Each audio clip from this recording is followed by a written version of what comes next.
Hello friends, कैसे हैं आप सभी। अपना भारत अपनी विरासत में आपका बहुत बहुत स्वागत है दोस्तों चक्का या पहिया मानव जीवन में बहुत ही क्रांतिकारी रहा है। चक्का बनने के बाद मनुष्य तीव्र रफ्तार से आगे बढ़ता गया है।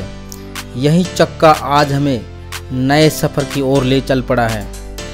हमेशा की तरह आज हम फिर भारत की एक और विरासत के दर्शन करने चल रहे हैं। दोस्तों आज हम चल रहे हैं अलवर ज़िले में स्थित नारायणी माता के दर्शन करने। जी हाँ दोस्तों, अलवर ज़िले में स्थित अरावली की पहाड़ियों के मध्य स्थित यह प्राचीन मंदिर अपने आप में काफ़ी ऐतिहासिक और धार्मिक और सांस्कृतिक स्थान रखता है। तो दोस्तों आज हम चल रहे हैं नारायणी माता अलवर।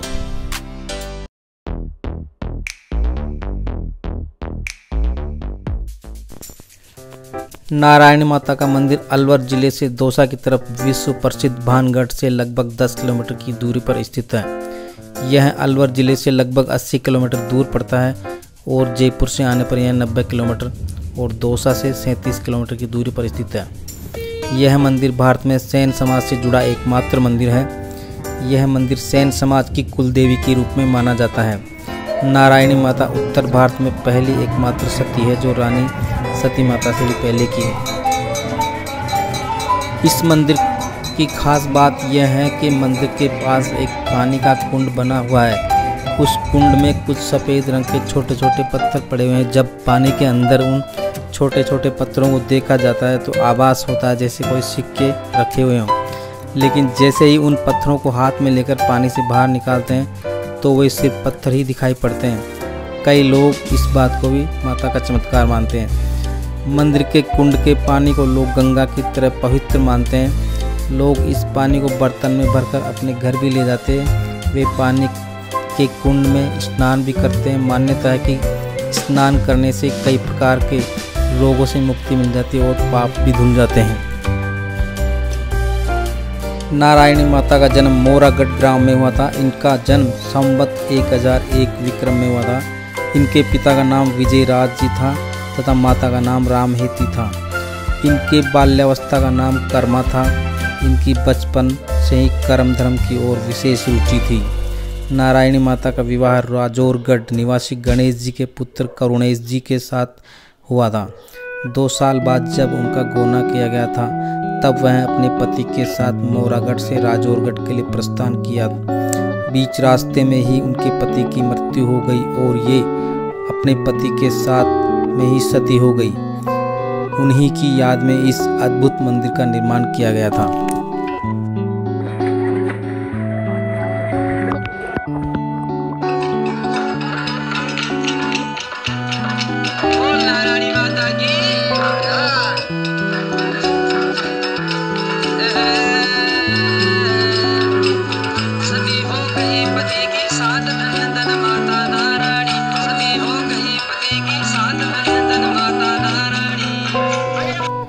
कथा के अनुसार ऐसा माना जाता है कि जब नारायणी माता और उनके पति मोरागढ़ से राजौरगढ़ के लिए प्रस्थान कर रहे थे तो रास्ते में दोनों पति पत्नी विश्राम हेतु एक वृक्ष के नीचे बैठ गए थे।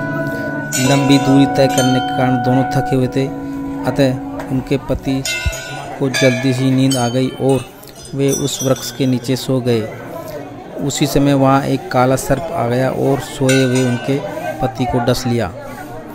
डसने के बाद काला सर्प चला गया। जब शाम हुई तब माता को आगे जाने की चिंता हुई और उन्होंने देखा कि उनके पति अभी भी सो रहे हैं। वह नींद से नहीं जागे, अतः वह अपने पति को जगाने लगी, लेकिन वह नहीं जागे तो उनकी चिंता बढ़ने लगी और इनको क्या हो गया, ये क्यों नहीं जाग रहे। उसी समय पर वहाँ कुछ ग्वाले गाय चरा रहे थे। उन्हें देखकर माता ने उनको आवाज़ लगाई और पास बुलाया। कहा कि मेरे पति निद्रावस्था से उठ नहीं रहे हैं, अब मैं क्या करूं। अतः ग्वालों ने उनके पति को देखा और समझ में आया कि यह स्वर्ग सिधार चुके हैं। इसके बाद में ग्वालों ने नारायणी माता को बताया कि आपके पति की मृत्यु हो चुकी है। माता ने ग्वालों से कहा, अब मैं जीकर क्या करूंगी जब मेरे पति ही मुझे छोड़कर चले गए। मैं भी अपने पति के साथ चिता के साथ सती हो जाऊंगी। आप सब लोग चिता के लिए लकड़ियों का इंतजाम कर दें अतः ग्वालों ने जंगल से लकड़ियाँ इकट्ठी कर दी और चिता सजा दी। चिता पर माता सती अपने पति को अपनी गोद में लेकर बैठ गई। उसी समय चिता में अपने आप आग जलने लगी।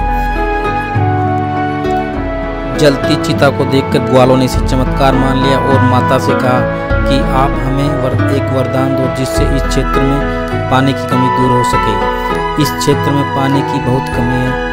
यहाँ के मनुष्य और यहाँ के जानवरों के लिए पानी पीने की बहुत समस्या है। अतः आप सती हो रही है तो आप एक वरदान हमें दीजिए। नारायणी माता ने उन ग्वालों को वरदान दिया और कहा कि तुम इस जलती हुई चिता में से एक लकड़ी उठाकर भागते रहना। जब तक तुम भागते रहोगे तब तक पानी की धार तुम्हारे पीछे पीछे चलती रहेगी। जहाँ तुम्हारे कदम रुकेंगे पानी की धार वहीं रुक जाएगी। इससे तुम्हारे क्षेत्र में पानी की कभी कमी नहीं रहेगी। यह कहने के बाद ग्वालों ने चिता में से एक जलती लकड़ी उठाकर दौड़ने लगे। कुछ दूरी पर दौड़ने के बाद ग्वालों ने सोचा कहीं चिता में जल रही माता की जी झूठ तो नहीं बोल रही या उनके कहे हुए कथन असत्य तो नहीं है। हमें इस बात को परखना चाहिए और हमें पीछे मुड़कर देखना चाहिए कि वास्तव में पानी की धार बह रही है या नहीं। अतः उन्होंने एक स्थान पर रुककर जब पीछे की ओर मुड़कर देखा तो वो आश्चर्यचकित हो उठे। उन्होंने देखा कि जिस स्थान पर उनके कदम रुके थे उन्हीं कदमों के ठीक पीछे जलधारा रुक गई थी। पानी की जलधारा चिता के स्थान से लगभग 1 किलोमीटर की दूरी पर बहकर रुक गई थी। मंदिर के पास स्थित पेड़ के वहां से जलधारा निकलती है और वह जलधारा बहकर दूर तक निकलती है जो खेतों में पानी पहुंच जाता है। देखिए दोस्तों, वहाँ जल कुंड बने हुए जहाँ पर भक्तगण नहाते धोते हैं। वहाँ से दूर यह जलधारा जंगल में भी देखने को मिलेगी। मेले के दिन में भारी भीड़ होती है। इस भीड़ की वजह से यहाँ इतनी गंदगी छाई हुई है जो इस निर्मल धारा को भी चारों तरफ गंदगी फैली हुई है। इसको सफाई करने की आवश्यकता है, लेकिन अभी भी माता का चमत्कार है कि वहाँ से जलधारा निकलकर दूर तक जाती है। दोस्तों देखिए, ये नारायणी माता का चमत्कार। ये जलधारा पास में ही पावटा गांव तक जाती है जहाँ पर इसे सिंचाई भी होती है।